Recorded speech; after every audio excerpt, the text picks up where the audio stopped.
Saya bilang salah satu cara merawat. Nah, itu.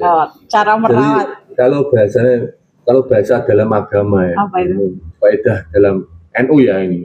Apa Pak? Al-muhafadzatu ala qadimi sholih wal ahdi bil jadidil aslah. Artinya makan dulu. Cukup. Kan banyak dijelaskan. Temenmu sudah. Iya. Satu jam. Katanya 15 menit tadi.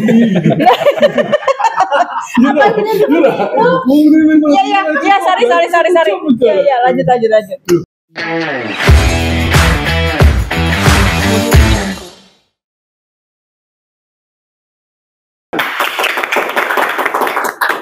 Assalamualaikum warahmatullahi wabarakatuh. Selamat pagi Sobat Bawaslu dimanapun berada. Kali ini ketemu saya di acara ngobrol santai bareng Bawaslu Kabupaten Kudus. Kalau kali ini saya nggak sendirian, saya ditemani oleh Ketua Bawaslu Kabupaten Kudus Pak Mohwaibul Minan atau biasa disapa Pak Minan. Lalu ada Pak Heru Widiawan selaku Koordinator Divisi Penanganan Pelanggaran Data dan Informasi. Siap Pak Heru. Kita bertiga di sini akan menyampaikan ngobrol santai tentang kegiatan kita. Karena pasca pemilu dan pemilihan kita kan sering berkunjung ya Pak Heru, Pak Minan. Kita sering berkunjung ke baik lembaga formal maupun non formal. Kita itu sering ditanya, Bawaslu itu tugasnya apa? Mengawasi. Soalnya karena apa Pak, di masyarakat umum itu pada dasarnya mereka itu tahunya kerja Bawaslu itu ya di masa tahapan.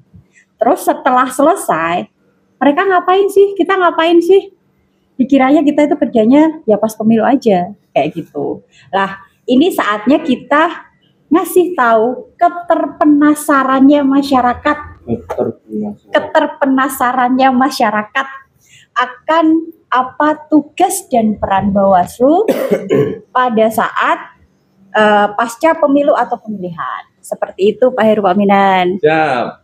Jadi kita kan sering kayak kemarin berkunjung ke sekolah atau kita berkunjung ke universitas. Berkunjung ke sekolah dalam rangka apa itu?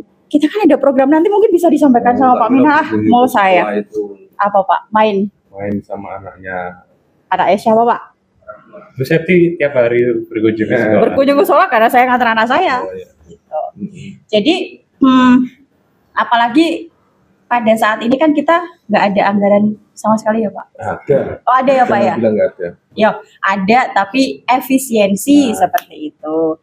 Nah pada tahapan ini Bawaslu tentunya kan masih ada giat-giat yang dilakukan. Nah, tentunya itu juga tidak lepas dari dukungan para staf yang ada di sini, yang tentunya membutuhkan kreativitas, inovasi, dan kerja teman-teman semua staf yang tentunya mendukung kita selaku komisioner. Aplaus juga untuk staf di sini. Terima kasih teman-teman. Monggo dari Pak Minan dulu. Pertanyaannya adalah giat kita apa? Kegiatan kita apa saja yang dilakukan? Kayak gitu Pak. Pasca tahapan. Ya, terima kasih. Sementara itu dulu. Sebenarnya jadi kalau ngomong Bawaslu kan Badan Pengawas Pemilihan Umum kan jelas.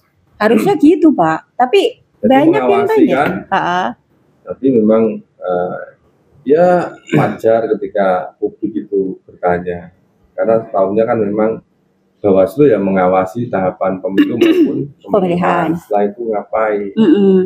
Ya ini mungkin untuk semuanya ya, saya Bawaslu dimanapun Anda berada. Dimanapun.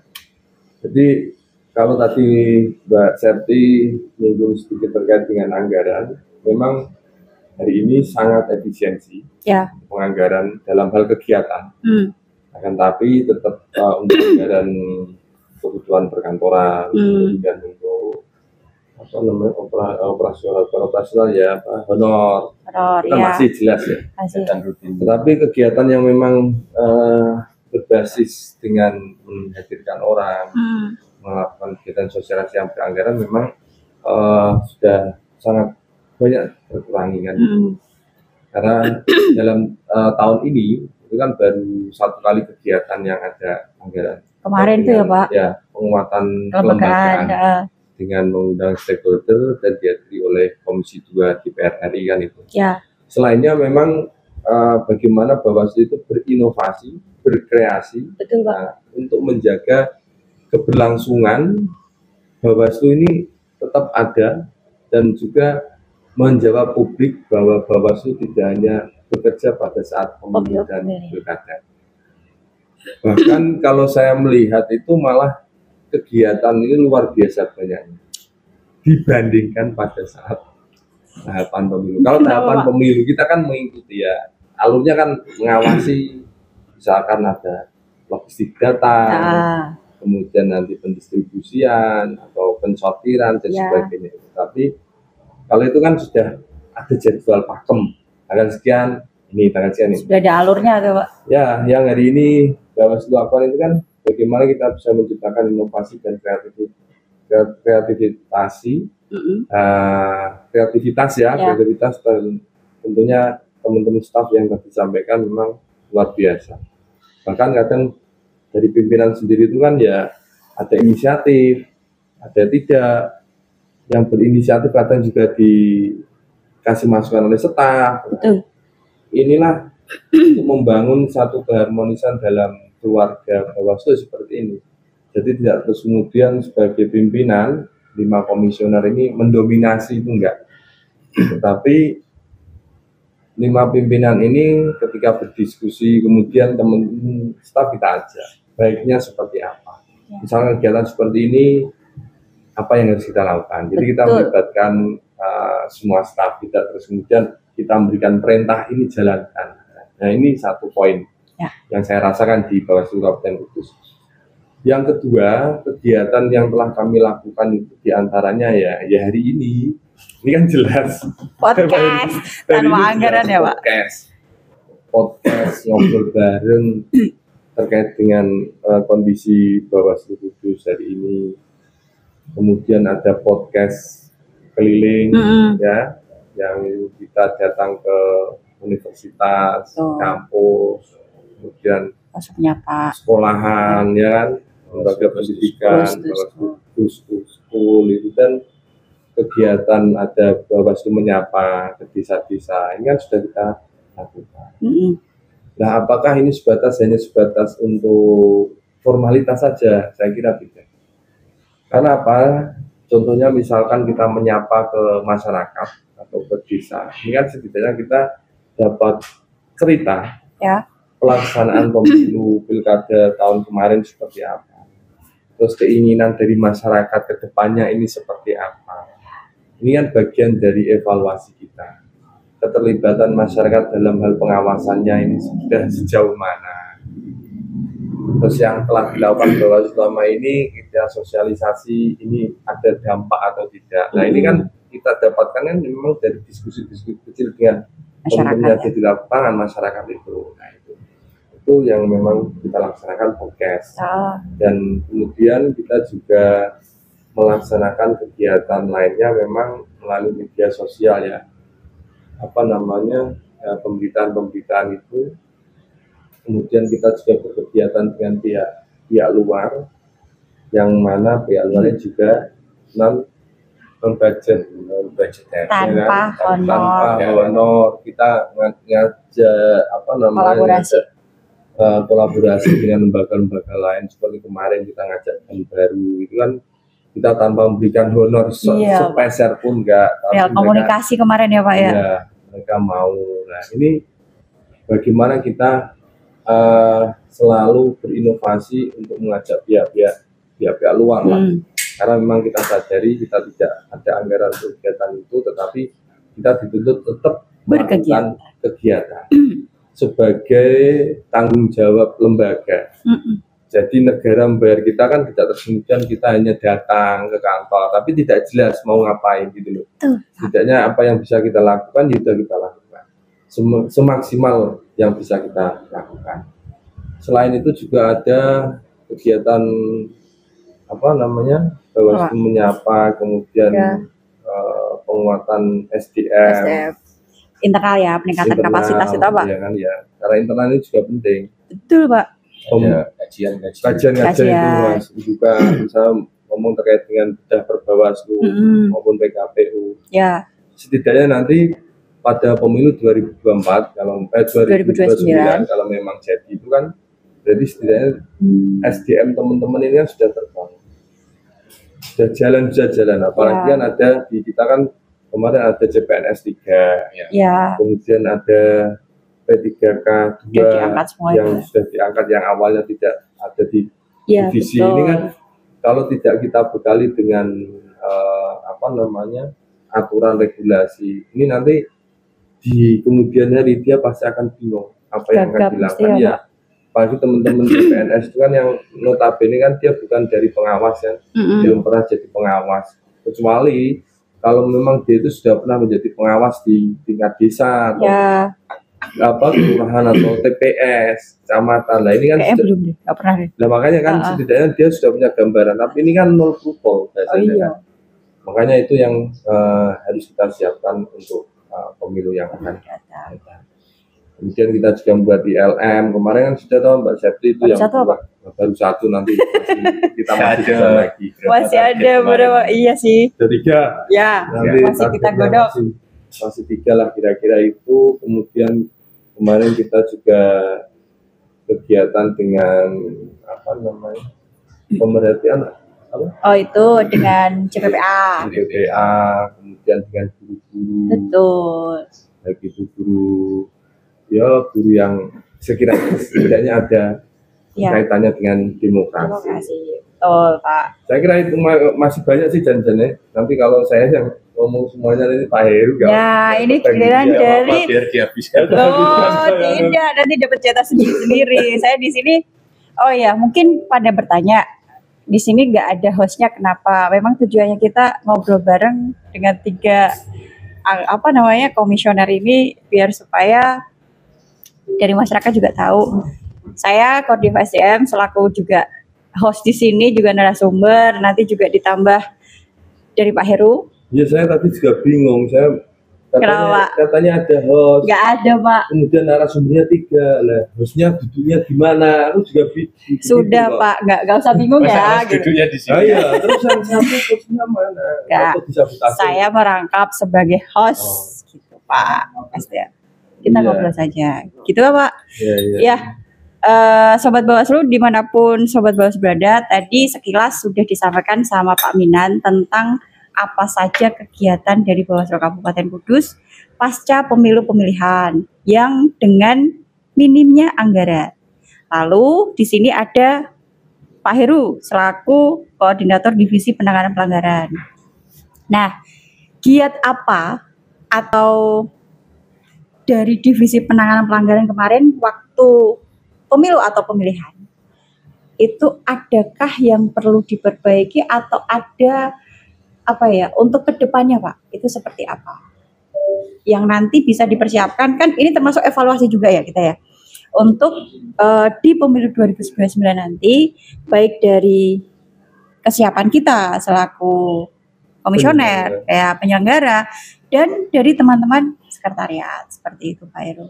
Ya, nanti juga dari Pak Minan juga ada banyak sih sebenarnya Mbak. Saya sedikit tadi menambahkan Pak Ketua bahwa fungsi Bawaslu kan memang selain sebagai lembaga pengawas tapi juga ada fungsi-fungsi pendidikan politik dan sosialisasinya. Itulah kenapa ketika kita bicara anggaran atau non anggaran sebenarnya ada sisi baik dan ada sisi buruknya. Sisi baiknya kita dipaksa untuk bisa berkreasi dalam keadaan kalau sebelumnya mungkin kegiatan sudah ditentukan. Kita harus mengundang siapa, kita harus mengundang mendatangkan siapa, terus kemudian melakukan sosialisasi kemana. Tapi ketika kita tidak berbicara anggaran, artinya kita juga punya keleluasaan untuk masuk ke elemen-elemen yang ada di masyarakat. Jadi meskipun ketika kita bicara ada anggarannya, kelompok-kelompok marginal tetap ada untuk kita lakukan sosialisasi, tapi tanpa anggaran pun kita juga tetap bisa melakukan itu. Dan pasca tahapan ya bagaimana caranya kita merawat apa yang sudah kita lakukan selama tahapan kemarin melalui sosialisasi, pendidikan, politik, kemudian Bawaslu menyapa itu tentu saja tujuannya bagaimana nanti di pemilu 2029 ada keterlibatannya. Iya, alurnya ini nggak putus itu. Ketika pasca tahapan terus kita tidak melakukan apa-apa, terus kemudian menjelang tahapan baru kita mengejar lagi pihak-pihak atau masyarakat yang menurut regulasi itu punya peran sebagai bagian dari pengawas partisipatif. Nah, itu kan tentunya akan menjadikan pertama catatan bagi masyarakat terhadap Bawaslu sendiri. Terus kemudian yang kedua akan menjadi kesulitan bagi kita juga untuk bagaimana membuka kembali keran komunikasi. Tapi ketika di pasca tahapan kita masih tetap menjalin komunikasi, menjalin bagaimana kerjasama dengan lembaga-lembaga dan elemen yang ada di masyarakat, saya pikir itu adalah fungsi-fungsi yang punya peran yang sangat penting juga selain pengawasan. Tuh. Jadi itu ya ibarat mesin itu maintenance-nya gitu ya Pak? Iya. Bagaimana ketika kita di 2029 bisa gaspol ya. Berarti harus ada servis, jangan remblong Pak. Kita bisa gaspol. Kalau mesinnya nggak kita rawat. Ya. Nah, apa yang dilakukan oleh teman-teman pengawas pada saat pasca tahapan itu adalah merawat yang sudah kita rawat yang sudah dirawat oh iya. Dan bagaimana kemudian menciptakan inovasi-inovasi baru, terus kemudian celah-celah yang bisa kita masuki yang mungkin sebelumnya pada saat tahapan kita tidak bisa sentuh gitu. Ambil contoh ketika bicara penanganan pelanggaran, saya sebenarnya sedikit bersyukur ketika kalau di pemilu sih mungkin nggak terlalu banyak Pak, laporan maupun temuan ya. Kalau bicara terkait dengan temuan, kita hanya ada satu. Alhamdulillahnya sampai dengan ikrah waktu pemilu itu pengadilan pemilu. Meskipun kalau bagi saya pribadi putusan ingkrah pengadilan itu adalah catatan bahwa ternyata di masyarakat itu juga masih ada yang melakukan pelanggaran dan itu terbukti. Iya. Berarti itu termasuk catatan buat Bawaslu juga di pencegahannya gitu ya Pak ya? Betul nggak Pak? Bisa dibilang seperti itu ya? Kan? Ya, kita bicara pencegahan. Kalau pencegahan kita sudah maksimal. Kita sudah berupaya semaksimal mungkin. Tapi kan di dalam proses berdemokrasi, proses berpolitik itu kan tidak kemudian kita melepaskan satu unsur untuk hanya menaikkan satu unsur saja. Tapi dalam politik itu ada peserta, ada pelaku, ada pemerhati. Semua unsur itu kan memang harus punya kesadaran kolektif yang sama. Bagaimana peserta pemilu juga punya kesadaran untuk melakukan pendidikan politik seperti yang dilakukan oleh penyelenggara atau ke konstituen yang mereka punya. Terus kemudian bagaimana masyarakat sebagai pemilih juga punya kesadaran untuk ikut terlibat, untuk ikut berpartisipasi, ikut mengawasi. Nah, itu kan yang kita butuhkan ini juga ya tugas. Tidak kemudian ketika kita sudah melakukan upaya maksimal melakukan pencegahan, tapi di satu sisi ternyata masih ada kekurangan. Itu kenapa tadi saya bilang menjadi catatan. Nah, kalau di pemilihan sendiri yang tadi saya sempat singgung sedikit, merasa sedikit bersyukur itu karena apa? kegiatan sosialisasi baik sebelum tahapan berlangsung maupun sebelum pada saat tahapan berlangsung itu kan kita sudah secara maksimal kita lakukan, baik yang melalui tatap muka secara langsung ataupun melalui kegiatan podcast atau kita melakukan forum diskusi atau yang lain seminar.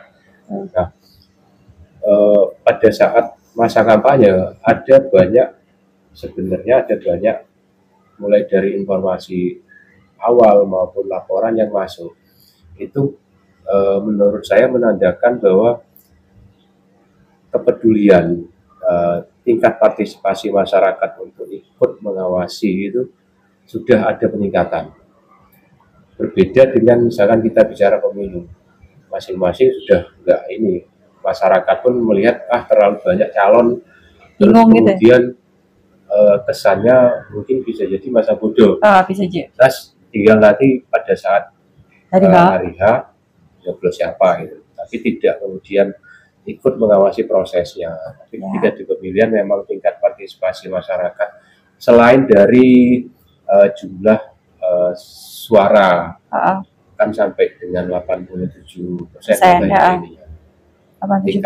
tingkat pemilihnya, tapi dari sisi partisipasi dalam hal pengawasan saya pikir juga ada peningkatan, meskipun ada hal-hal yang mungkin masyarakat tahunya ketika datang ke kantor Bawaslu, Pak ada pelanggaran terus di sini, tapi tidak kemudian memperhatikan hal-hal yang terkait dengan regulasi. Nah, dan itu kan tujuan kita di sini kan itu, menginformasikan juga. Podcast tujuan podcast maksudnya ini isi podcast kita, isi obrolan kita gitu. Pak Minan kayaknya ngantuk wes. Ngopi Pak? Pelorot lama-lama ini. Kopi dulu Pak. Oh iya. Ini juga. Ini kopi rasa apa? Rasa teh ini. Kok bisa? Oke, kopi yang Mas Mujib. Kopinya ini Masya Allah benar. Mas Mujib. Pak ini juga tadi ada dari Bu Agnes loh Pak. Oh iya, terima kasih. Monggo sambil dimakan. Ya, siapa? Pak Edu? Saya sudah habis satu. Kan yang ini ada dua. Oh ya Sobat Bawaslu, ini itu karya dari Ex-Wascam. Ya ini sebenarnya kalau saya bilang salah satu cara merawat, itu. Cara merawat. Jadi, kalau bahasa dalam agama ya. Apa itu? Faedah dalam NU ya ini. Apa Pak? Al-muhafadzatu ala qadimi sholih wal ahdi bil jadidil aslah. Artinya apa? Makan dulu.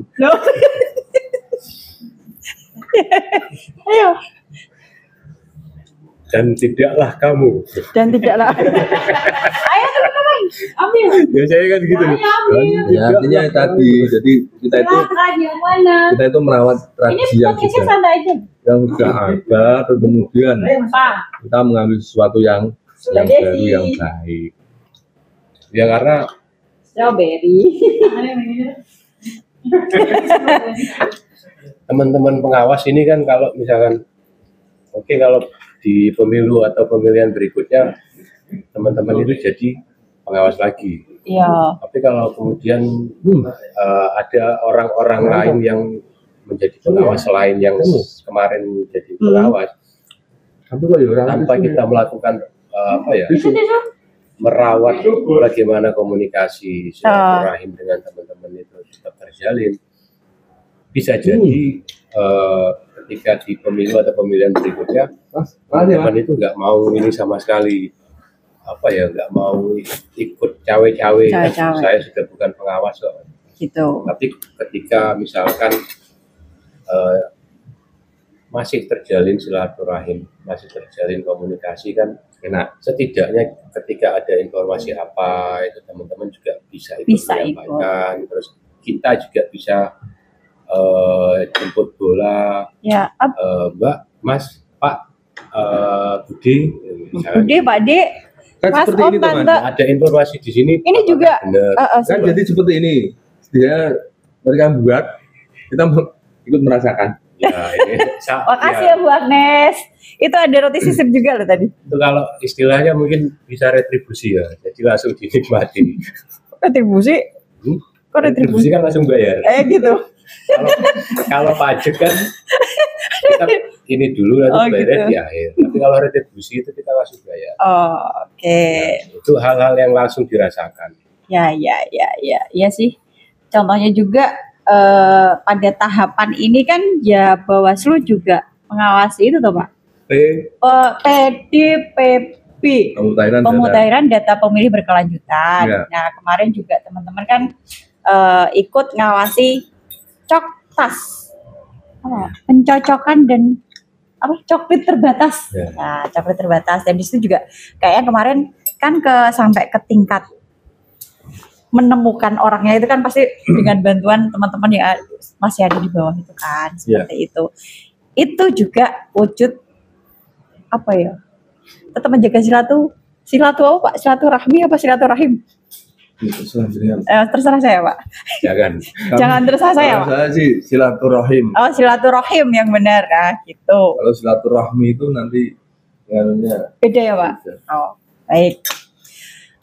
Dilarang ngomong ketika makan. Siapa yang dilanjut? Saya juga mau minum. Terkait dengan itu tadi disampaikan setiap hari Jumat. Hari Jumat. Iya Bawaslu. Hari Jumat itu kan ada giat dari Bawaslu RI SE-nya itu Jumat sehati sama jumpa berlian. Untuk antisipasi ya. Kemarin juga saya diskusi, saya itu khawatir ketika saya ngaji bareng dengan teman-teman ya. Dikira ketua persosokan ya gitu. Oh enggak, siapa yang bilang gitu Pak? Saya kan khawatir. Oh gitu. Jangan. Ini kita sampaikan aja bahwa itu kan kita menindaklanjuti SE dari RI dari Bawaslu RI bahwa Jumat itu ada Jumat yang siraman rohani, ada yang siraman jasmani. Ya enggak lah Pak. Siraman jasmani. Ya wes monggo lah. Kalau baru gimana siraman jasmaninya? Kita 2 minggu sekali. Sobat Bawaslu itu juga kegiatan istilahnya menjaga kewarasan juga sih. Nggak melulu kerja di depan komputer seperti apa pengawasan kita kan perlu seperti itu lah, butuh juga refreshing, kita jalan, kita juga deket dengan gedung olahraga kan ya, di situ 2 minggu sekali siraman jasmani. Selain instruksi dari Bawaslu RI bahwa untuk menciptakan pengawas yang profesional, kemudian berintegritas, berakhlak yang mulia. Kenapa ada program yang diturunkan dari Bawaslu RI? Salah satunya adalah Jumat Sehati dan Jumpa Berlian. Harusnya itu bahwa seorang pengawas itu selain punya regulasi pengetahuan terkait dengan regulasi yang sifatnya hubungannya dengan kepemiluan, tapi juga harus punya akhlak. Akhlak dari siraman rohani. Dan juga punya tubuh yang sehat. Karena ketika mengawasi itu kadang itu harus mobile dari satu titik ke titik berikutnya, terus dari titik berikutnya ke titik berikutnya lagi, nanti kembali ke titik lagi. Titiknya kemana? Titiknya kemana? Titik semula, jadi titik. Titiknya nggak hilang ya? Titiknya nggak hilang. Oke. Jadi itu pun juga dari pagi sampai menjelang pagi lagi, begitu Pak? Luar biasa. Iya sih, dan dari sisi SDM juga kita masih sebenarnya ngomong program kerja itu SDM yang lebih Abdul menjelaskan. Enggak juga. Harusnya kita yang bertanya. Monggo silakan tanya. SDM apa yang dikerjakan? SDM pengelolaan arsip. Sudah sampai mana? Sampai penilaian bapak-bapak yang belum dinilai gitu. Ya arsip Pak. Cuman begini Pak. Tapi kan masyarakat kan nggak tahu sampai penilaian bapak-bapak itu sampai mana. Diperjelas lagi Bu. Jadi saya jelaskan. Sampai arsip ini. Arsip yang jenengan pilah itu dari tahun berapa sampai ya? Dari 2017 Pak. Oh iya. Berarti jenengan arsip belum di sini ya? Saya belum di sini, sudah menata arsip Pak. Ya, itu bagian dari itu. Berarti dulu jenengan Gimana? Setelah jam kerja selesai, jadi kan kesini mengelola arsip terus pulang gitu. Enggak itu Pak. Kalau Katanya dari tahun 2017. lucu enggak? Aku nggak lucu kok ini. Podcastnya seru. Ya serius. Terima kasih Pak Heru.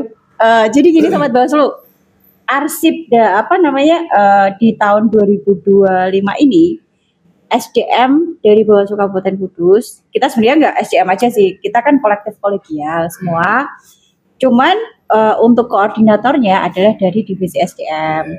Jadi sedang mengelola arsip dari mulai tahun 2017 sampai dengan terakhir kemarin 2024. 2017 berarti masih Panwas. Iya.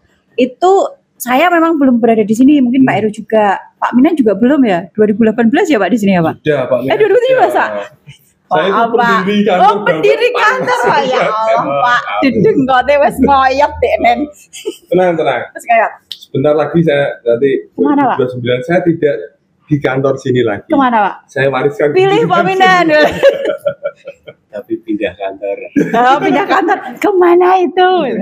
Pindah kantor yang di mana Pak, di sana? Rahasia. Oh, rahasia. Nanti rahasia ilahi. Pak, judul sinetron itu Pak. Judul sinetron. Nah, dari arsip itu tadi masih dipilah. Kan nanti kita harus ada tata kelolanya. Dari yang sudah diklasifikasikan itu masuk daftar retensi arsip. Mana yang arsip musnah, mana yang harus permanen, mana yang masih harus disimpan, seperti itu Pak. Dari situ pun kita ada kerjasama dengan Dinas Arpusda untuk pengelolaannya itu. Gitu, itu di SDM. Mungkin gini Mbak, sekalian diterangkan aja kepada teman-teman Bawaslu, sobat Bawaslu. Kan arsip ini, kegunaan arsip apa sih kan kira-kira itu? Nah, kenapa arsip harus diabadikan? Nah, kenapa harus diabadikan? Karena arsip itu mempunyai nilai sejarah juga ya Pak.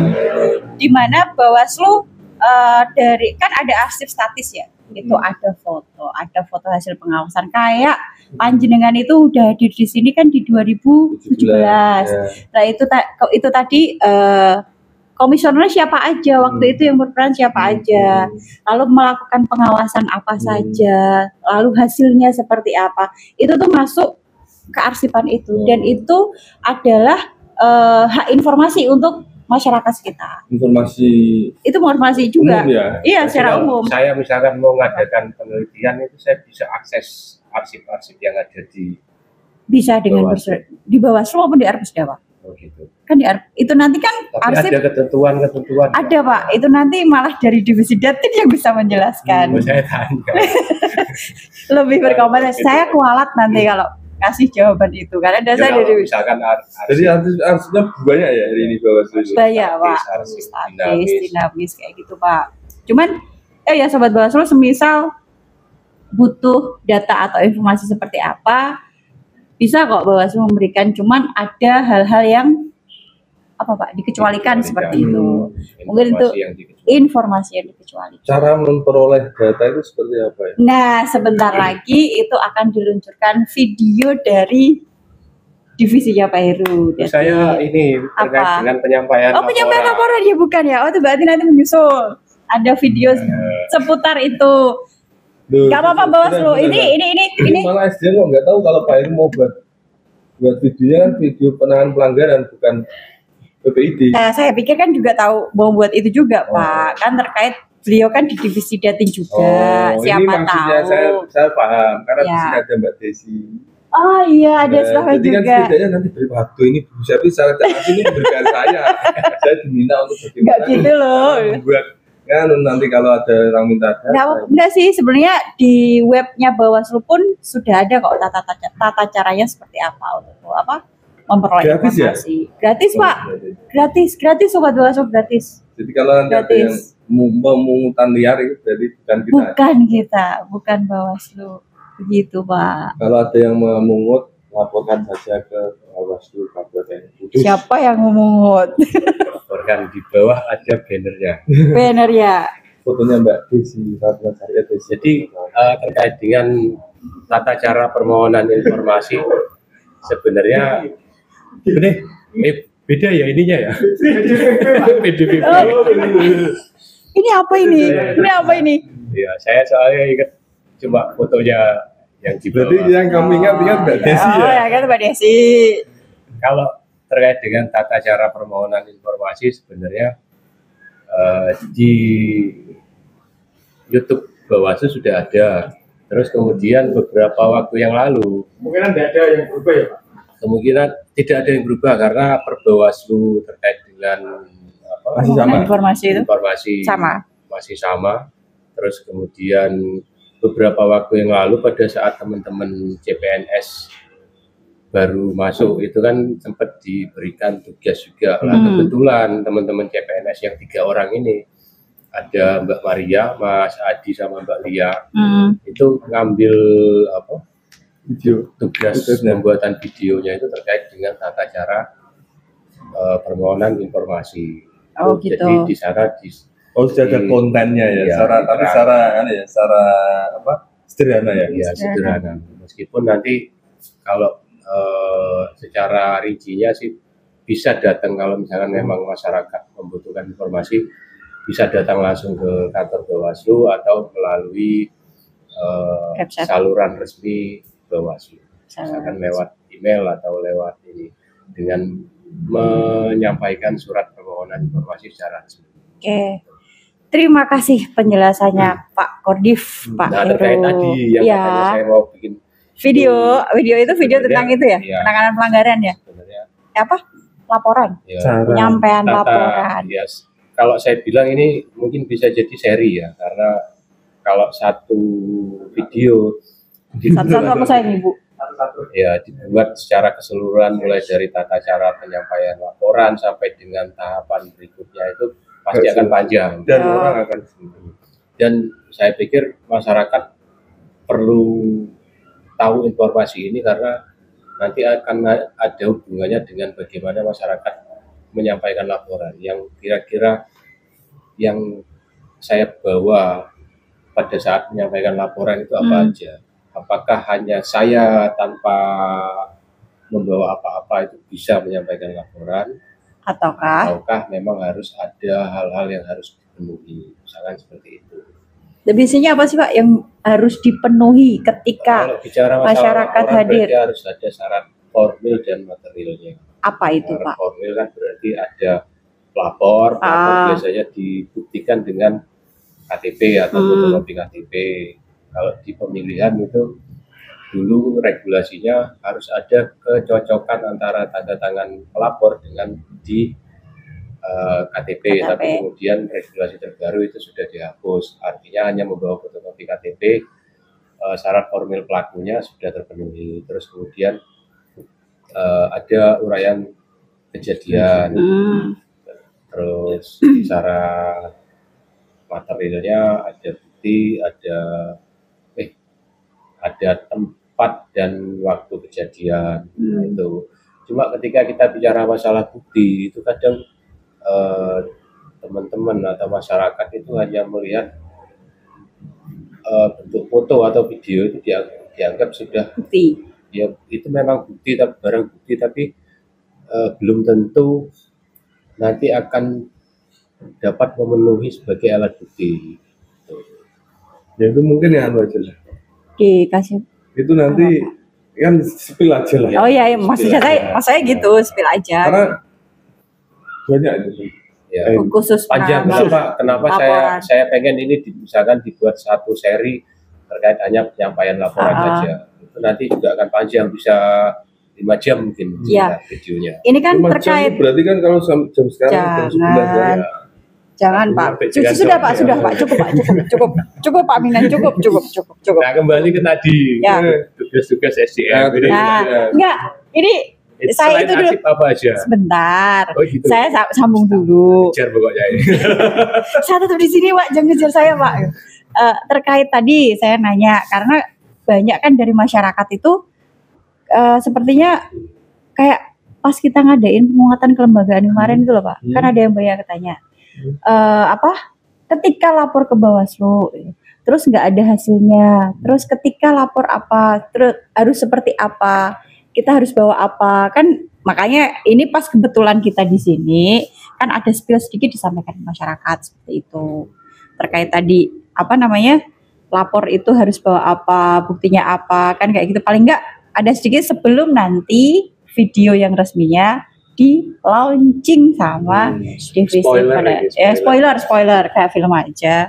Jadi nanti itu ceritanya ya mungkin secara formalnya tetap mungkin bagaimana panduan terkait dengan tata cara penyampaian pelapor itu harus memenuhi terkait apa saja.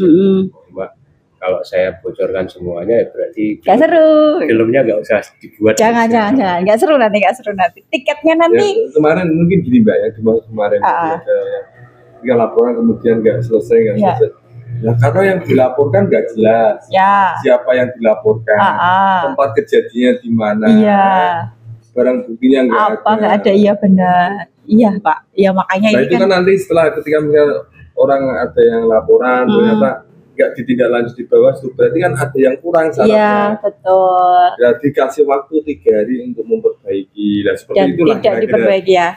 Ya sebenarnya kalau di YouTube Bawaslu sudah ada, tapi apa ya, kalau saya bilang regulasi itu kan selalu berubah. Artinya kalau misalkan teman-teman menggunakan panduan dengan video yang lama, bisa jadi ada beberapa hal yang beda di regulasi terbaru itu bisa jadi ada yang nggak ada gitu ya, atau ada yang ditambahkan. Seperti tadi yang disampaikan Pak Heru ini, kesusahan tanda tangan itu nggak ada, cuma KTP aja. Ya, ditunggu ya. Itu kita perlu untuk membuat itu karena apa ya, sebagai sarana informasi. Betul. Ya, itu juga edukasi loh Pak. Ya. Edukasi ke masyarakat. Jadi ketika ada pertanyaan Bawaslu ngapain aja, ya seperti itu. Sepertinya sudah ada titik lagi Pak.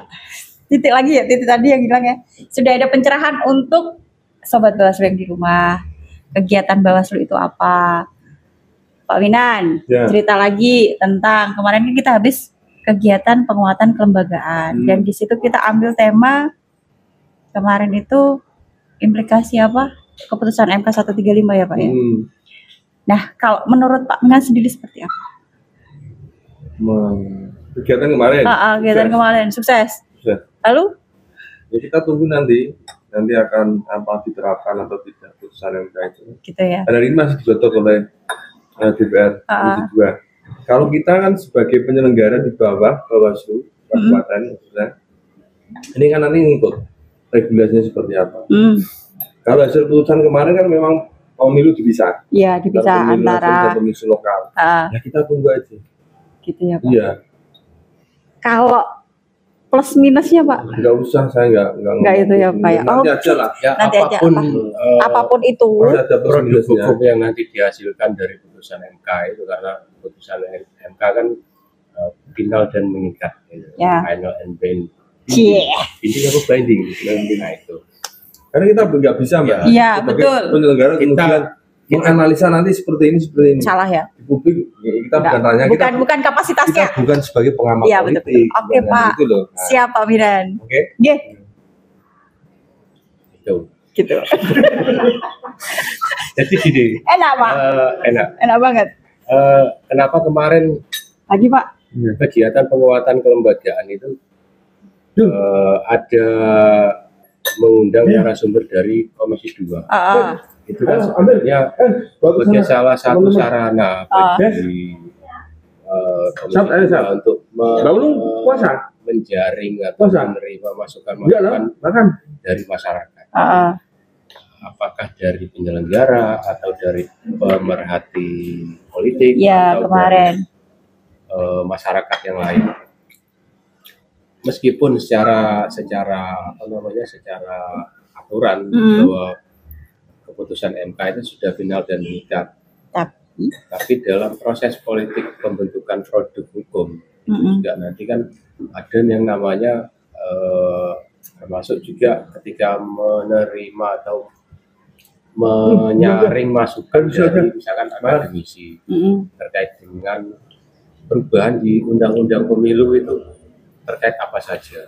Apakah memang ini masih dilakukan pemisahan sesuai dengan itu? Ya, kita kan secara ini sebagai status sebagai penyelenggara kan, apapun nanti hasilnya, pada intinya kita siap melaksanakan itu. Apapun itu harus siap. Tetap kita mengikuti putusan, mengikuti regulasi yang berlaku. Jadi gitu ya, kan Undang-Undang 7 itu nanti akan dirubah atau nanti ada apa gitu ya, Pak. Peraturan presiden atau apa itu kan itu kita tunggu aja. Karena kita kan tidak kita tidak punya kapasitas dari proses politik terkait dengan pembentukan produk hukum itu. Betul, kita bisa memberikan masukan.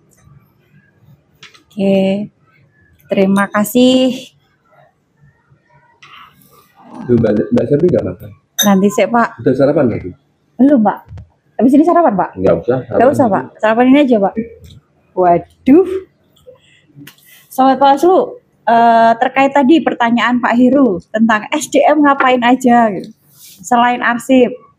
Tadi sudah sebagian disampaikan Pak Minan. Kita ada peningkatan kapasitas. Peningkatan kapasitas itu untuk apa? Untuk mengupgrade ya dari sisi komisioner juga, dari sisi staf juga. Kemarin itu Bawaslu seperti yang disampaikan dengan apa? Gan baru ya? Ingatku gan bate. Gan baru. Gan baru itu tentang komunikasi interpersonal, di mana apa ya, kita memahami orang, memahami itu juga nanti bermanfaat ketika ada laporan masuk. Cara kita ketemu orang, menangani orang, komunikasi dengan orang itu seperti apa. Dan itu juga bermanfaat juga ketika kita ini kan kerja tim. Bagaimana komunikasi tim itu, bagaimana saling menghargai, bagaimana apa ya, semangat tim itu terwujud seperti itu. Jadi nggak ada namanya salah komunikasi, salah persepsi ketika kita ngomong A, teman kita pahamnya itu B. Gimana cara kita masuk untuk berkomunikasi. Selain itu juga termasuk podcast ini juga kemarin ada peningkatan kapasitas terkait proses editing, di mana dari pengawasan itu juga kita butuh dokumentasi, di mana dokumentasi itu bisa berbicara. Artinya berbicara adalah foto itu terlihat ketika lagi pengawasan apa, di tahapan apa. Jadi nggak asal foto. Itu untuk ya, biar teman-teman mempunyai kapasitas. Betul, Pak. Luar biasa. Gitu. Terima kasih Pak Minan. Ini juga dukungan dari Bapak Ibu. Ya, jelas lah Mbak, nah, nggak mungkin lah. Jangan gitu loh Pak. Kok jadi cirimu seperti itu toh Pak?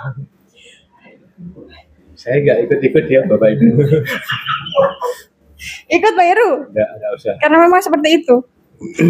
Jadi saya 1 minggu yang lalu itu kenapa? Habis ada acara kegiatan sosialisasi RPJMD. Nah, ngobrol lah di luar sebelum acara. Sama? Dengan seseorang lah, depo sih ya. Karena ada ngobrol-ngobrol dari mana? Saya dari Bawaslu, Pak. Nah, kebanyakan ini juga yang menjadi catatan bagi kita. Ketika ngomong Bawaslu, kadang itu disamakan dengan tetangga sebelah. Nah, itu. Dengan kami. Tetangga sebelah, Pak. Ini kan saudara. Oh, saudara. Saudara tua. Mungkin karena agak mirip ya, karena masih saudara. Jadi dikira, oh ini ya. Padahal kan adiknya. Lebih muda gitu ya. Jadi meskipun saya sudah ngomong dari Bawaslu, tapi KPU itu kalau kerja cuma 6 bulan ya. Ya, itu tadi. Selalu ketika saya ketemu orang yang bahkan yang kita sering berinteraksi, misalkan dengan beberapa organisasi perangkat daerah yang setiap kegiatan kita selalu undang teman-teman itu ketika bertanya, ya, itu pertanyaannya hampir sama dengan orang lain yang tidak begitu paham terkait dengan Bawaslu. Bawaslu itu ya kerjanya ya ya cuma paling ya 6 bulan ya. Setelah itu kan enggak ini. Ya makanya itulah pentingnya kita bermedia, ya, memberikan informasi pada masyarakat. Ketika jadi tanggung jawab itu saya pikir bukan hanya ke saya saja itu ketika saya ditanya, tapi juga ke teman-teman yang lain mewakili lembaga termasuk teman-teman staf juga. Jangan sampai kemudian ada pernyataan, wah, iki ngomong Jawa ya. Gak apa-apa. Saya kok enak ya. Wis ra ono gawean bayaran. Nah, jangan sampai pernyataan kita yang keluar itu justru menguatkan pernyataan mereka. Iyalah, aja enak. Ketika kita ngomong kan kesulitan wingi-wingi. Memperkuat stigma masyarakat bahwa kita memang nggak ada kerjaan. Padahal banyak sekali. Setelah tahapan selesai. Ya. Padahal kan apa yang kita lakukan ini kan sebenarnya kalau saya bilang banyak itu, banyak dan nggak apa ya. Ya mungkin yang teman-teman yang lain daerah lain mungkin ada yang melakukan seperti ini juga, ada yang tidak. Tapi bagaimana kembali ke diri kita sendiri. Setidaknya kita ngomong di kabupaten itu saja. Ya, betul. Jadi dari itu yang disampaikan Pak Heru, ini suara rakyat, suara dari luar, suara masyarakat. Iya. Bagaimana kita bisa mewujudkan itu? Ya. Makanya tidak ada salahnya di saat kita berkegiatan, media kita mainkan. Dalam artian mainkan bukan kemudian kita cari-cari itu, tapi ini memang real. Bayar buzzer. Ini memang real. Ini kegiatan kita loh. Iya, benar. Makanya setidaknya minimal 1 minggu kan berkegiatan. Ya. Ya kan. Untuk bicara nih. Gitu ya. Apa? Karena negara membayar kita. Iya, Pak. Betul. Dan kegiatannya itu adalah kegiatan yang informatif. Kalau saya bilang informatif ketika orang atau publik melihat, oh berarti ini ada kegiatan ini dan mereka dapat ilmu juga dari ketika mereka melihat postingan sosmed kita. Mereka juga bisa dapat ilmu, dapat wawasan, dapat pengetahuan dari situ. Tidak hanya kita memberitakan misalkan Kodim SDMO melakukan kunjungan ke sini tapi tidak ada menjelaskan esensi kunjungan itu apa. Oh, saya menjelaskan, Pak. SDM tuh, Pak? Enggak, saya memberikan contoh. Saya tidak menjustifikasi Anda. Kebetulan di sini ada Kodim SDM, Pak. Saya sekalian memberikan. Jadi bagaimana ketika kita bicara tentang terkait dengan kegiatan di sosmed juga informatif dan ada ilmu yang disisipkan di sana. Ya, betul Pak Heru. Nah, kebetulan juga tadi kan nyinggung SDM. SDM kan sering ya kunjungan ke sekolah. Singgungan aja loh. Bukan masalah tersinggung, tapi ini menjelaskan. Lah, terus harus tersinggung nggak? Bukan tersinggung, kok jadi seperti itu? Lanjut nggak nih? Lanjut nggak? Lanjut.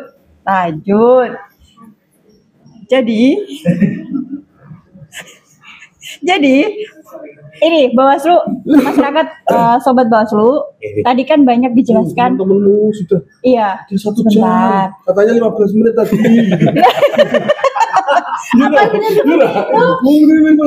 Iya, sorry. Iya, lanjut. Sobat Bawaslu, tadi sudah disampaikan banyak oleh Pak Minan, Pak Heru. Intinya apa? Intinya adalah Bawaslu pasca pemilu dan pemilihan tetap berkegiatan dengan efisiensi anggaran, di mana Bawaslu Kabupaten Kudus khususnya ya, saya nggak itu ke yang lain ya Pak, khususnya banyak sekali agenda-agenda yang dilakukan.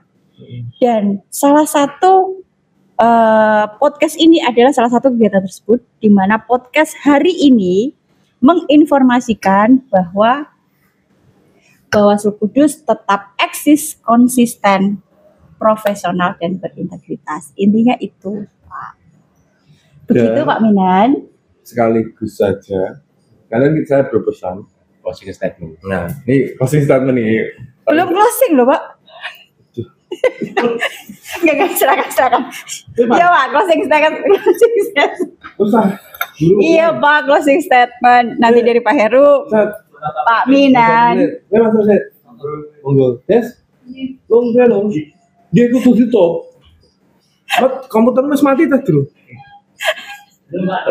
Ini adalah podcast terseru. Sudah, oke ya. Ini adalah podcast terseru. Silakan. Waktunya jadi Mas Slamet loh. Inji Pak Minan. Mas Slamet loh sih ngomong. Iya. Mas Slamet. Balik karo aku loh. Hati loh buat musibah loh ini. Habismu loh.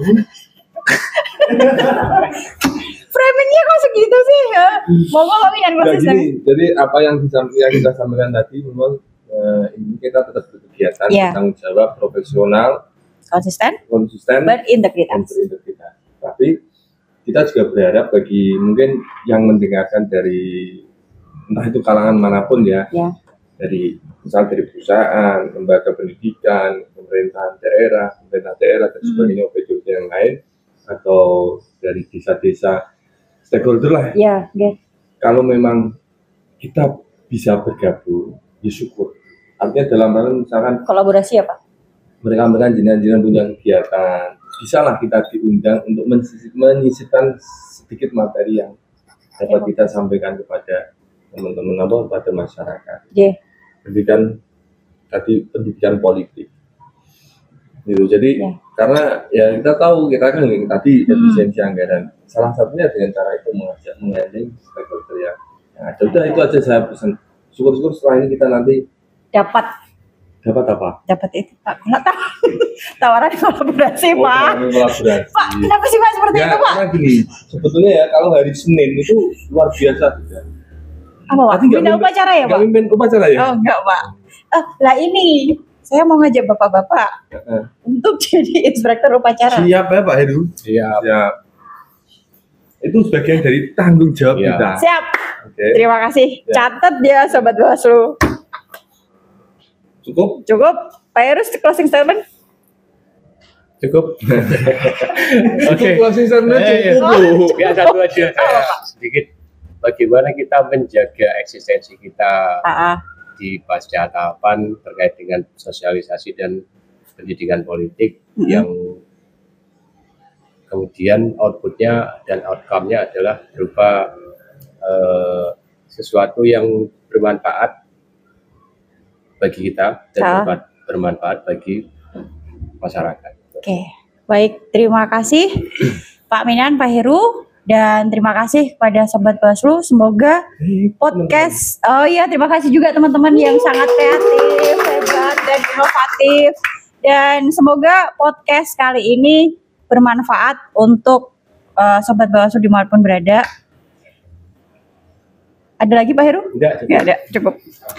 Kekuatan lembaga bukan pada banyaknya aturan, tetapi pada kualitas manusia yang menjalankannya dengan integritas dan tanggung jawab. Sekian, terima kasih. Wassalamualaikum warahmatullahi wabarakatuh. Waalaikumsalam.